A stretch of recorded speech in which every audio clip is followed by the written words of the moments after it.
Hello my friends, finally we have awesome news. Deutschland checked Leopard Panzer in the Ukraine, which means that Germany sends Leopard 2 tanks to Ukraine. Plus, we'll have the Leopard 2A6 modification, which has the better barrel and more advanced electronics. According to the yesterday's news, Germany said that it may send 29 Leopard 2A5 tanks, and now we speak about A6 modification. And also we have the articles around the media saying that United States is close to approving significant number of Abrams tanks to Ukraine. I'm very surprised about this decision. The source is coming from the Biden's administration, from the White House, but Pentagon says it's early to say about it. I think maybe United States may send some of the Abrams tanks to Ukraine. That was the condition from the Germany side before. Also, we have different information about the number of those tanks, from 10 tanks till 50 tanks. But again, Abrams tanks require different logistics compared to diesel tanks. They need jet fuel for their turbine engines. And also the maintenance of turbines is quite sophisticated. Well, the good thing that we don't have the desert in Ukraine and there are no tiny particles that may go into the turbine and wear it out. But still the maintenance should be done, and to do it you need to remove all of the engine, disassemble this turbine, change it for the new one, or repair and put it all back together. So you need to disassemble half of the machine to do it. What is good about the Abrams tanks, that they're proved by war. They were in Iraq, they were in Afghanistan, they were everywhere, and this is really a great machine and one of the symbols of American power. As by the way, Bradleys that destroyed more tanks in Iraq compared to Abrams. Also important news comes from Switzerland. It's known as a neutral country, but actually in Switzerland there are lots of the ammunition and shells are made for many of the guns, tanks and those anti-aircraft vehicles. So let's translate this article into English just for you to understand. So turnaround in arms export, Switzerland is said to offer a hand for the delivery of ammunition and tanks to Ukraine. That's actually superb. For the first time in Switzerland's history, they support ammunition to some of the side of the conflict, like Ukraine. My friends, if this is true, it would be a game changer in this war, not just from the ammunition perspective, but from the political side as well. Alright guys, what is interesting about the Leopard 2A6 tanks that Germany will give to Ukraine, that they are now in Deutschland Bundeswehr, the German army. So they're not on a long-term storage, they're not on a training or something, they are in service for Deutschland. And yesterday it was the funny statement from the Russian Foreign Ministry. They say that if Germany decides to send those tanks to Ukrainian army, they would not need to repaint or paint over those crosses that they have. Yes, I think we have different crosses for Ukrainian army, but those are also okay for us. Oh my friends, those news are so superb. So you see how situation may dramatically change in a matter of days. And just 1 month ago, there were no any talks about the tanks for Ukraine. Now we have the common decision from many of the Western allies, Norway, Poland, Germany and many others. UK obviously, and probably United States will provide the tanks to Ukrainian army. For sure we'll have more than 100 units, and tanks are usually offensive weapons that are needed for the counterattack. And that is why during the springtime I expect the massive Ukrainian counterattack in the south to reach Crimea. Why Crimea is important? Because if we go there, we're gonna kick the Russian regime just into the heart, and there will be internal collapse of the Russian Federation as we know it. And I don't think that Putin will stay in power in case Ukraine would liberate Crimea. And I believe that it's going to happen. There is no other way. And yes, ABC News says that Ukraine will get around 100 Leopards, and 12 of the countries agree to give those types of the tanks to Ukrainian army. Plus UK with the Challenger 2 and maybe United States, so around 150 tanks potentially. And those tanks are much better compared to the standard Russian T-72 tanks. About the final decision from United States, we should wait till the end of this this week. At least we got this information from the Wall Street Journal, and they say that we may get around 30 up to 50 tanks from the United States.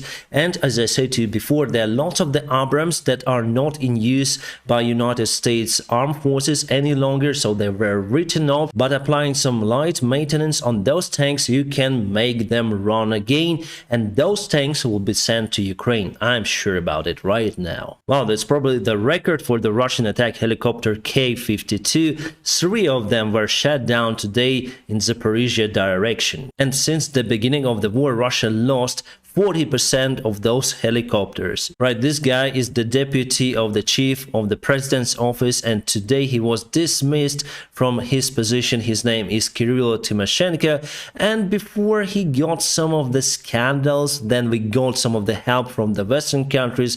He took one of the cars for his personal needs. People were so angry about it, so he finally gave the car for the armed forces, but there were also other scandals, including his name. So now he's dismissed. As you can see, our president finally took the decision to clean as much as he can after lots of the corruption scandals, and today the deputy of the defense minister also was dismissed. He was responsible for supplies, and recently it was the scandal for the supplies for our armed forces, mainly products and foods and not the military supplies. And our Air Force commander Yuri Ignat said that Ukraine already agreed with the United States for the airplane type that United States will supply to Ukraine. I think that one will be F-16 or maybe F-18, because our pilots already went for the training to fly those fantastic jets. If you think that supplying those sophisticated jets to Ukraine is something unreal, it was unreal with tanks, it was unreal with HIMARS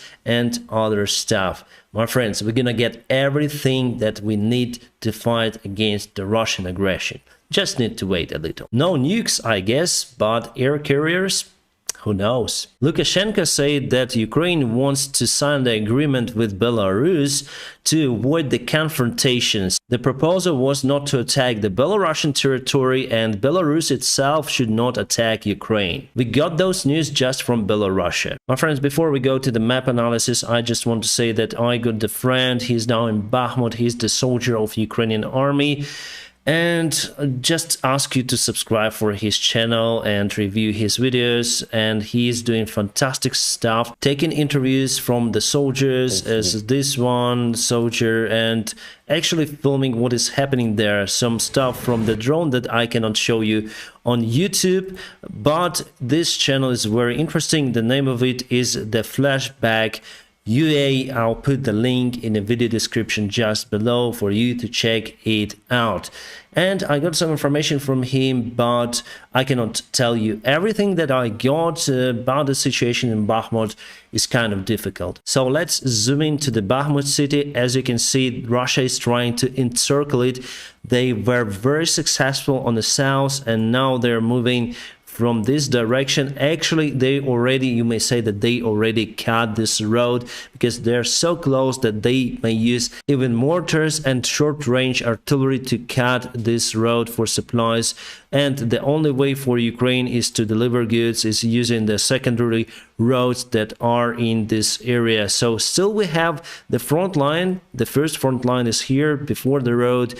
Russia still cannot take Ivanovsk, but it's very risky for our forces to use it for supplies, which is kind of bad for the Bakhmut city. It is not a classified information. You can clearly see it on the map. You can just put 2 points and see that just 2.5 kilometers, it's a very short distance from the Russian positions. Russian strategy is usual. They're just destroying the city building by building, step by step, and you cannot use the destroyed building to hide there, and that is how they go. So firstly they use artillery, after that they go with tanks and armored vehicles and army men. From the Russian side, mostly Wagner group is there. They use their regular presence to deflect the attention of Ukrainian army, so they just throw them straight away and then start the attack from the flank flanks using their trained soldiers. Those Wagners who fought in Syria and Africa, so they're well trained with military experience. And if we speak about the private military campaigns, those soldiers are the most crazy. It's not a good thing to be encountered with. So yes, it's hard to keep our positions in Bakhmut. With the military help from the Western countries, obviously we can even counterattack in Bakhmut. But for a few months, I would say until April, we're gonna stay in defense. And if we move to the north side of the Bakhmut, here is not a good sign. You see this residential area on the north, so Russians were able to capture this part.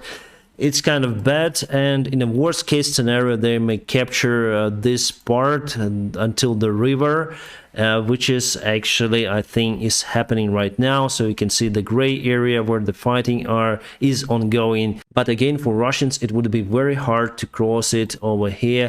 Still, we have many of the residential buildings okay for the cover, and we would stand our ground over there. And it's difficult, my friends. It's difficult in Bakhmut. I just hope that our military command learned the mistakes from the Solidar and will not let Russians to capture any kind of our army men in that place. Let's go to the south over here to Zaporizhia region. Russia tried to attack here near to Oryhev. And I also have the mate over there who is just a civilian, and he left the place a couple of days ago. He said that he heard some of the artillery shells very close to his area, and actually, yes, he lives very close actually to the front lines, 8 kilometers away, almost 9, so he decided to leave the area for good. And there's just a small Russian movement over here, and there were some of the videos published in the internet from the Russian side and from Ukrainian side as well.